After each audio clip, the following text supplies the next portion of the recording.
This is the Canvas module that I created for this class. Mine is for a 4th grade history class. Here's my module showing the American Civil War. Here are the objectives that students will learn during this class. Students will be able to recall facts about Abraham Lincoln's life. Students will be able to explain 5 events that led to the Civil War, and students will design a poster that explains a key event or person leading up to the Civil War. On the next side is the mini lesson, and then this is the link to the YouTube lesson.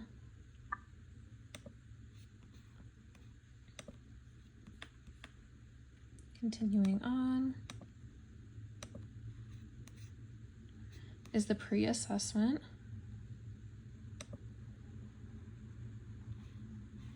In the pre-assessment, there are 2 short response questions and 4 multiple choice questions.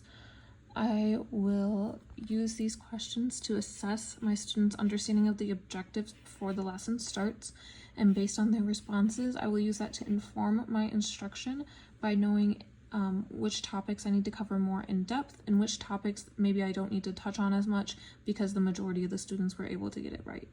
So for example, who was the president of the United States during the Civil War? If 90% of the students answer Abraham Lincoln, then that can inform my instruction by telling me that I don't need to spend as much time teaching that topic to my students.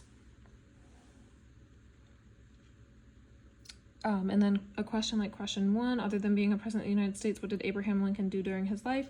This one would be addressing the first learning objective that asks students to recall facts about Abraham Lincoln. Things like that. Going back to the formative assessment. The formative assessment would take place during instruction, and this would let me assess how my students are doing so far. This assessment would take place after one of the lessons where the students learn about 5 events leading up to the Civil War, and they'd enter in their notes into this assessment. And then this assessment would inform my instruction by making sure that students are able to restate all the most important pieces of these events, and if they are not able to, then that tells me that in future instruction I need to go back and talk about these events more and emphasize the important pieces of these events. Finally, the summative assessment. This assessment is looking at if students were able to complete the learning objectives or not. The multiple choice questions at the top address learning objective 1 and 2, and then question 6 addresses learning objective number 3. Since this is taking place at the end of the unit, this would just inform my instruction by knowing if I need to come back and reteach any parts of the unit in future lessons by adding it to morning work or centers or something like that.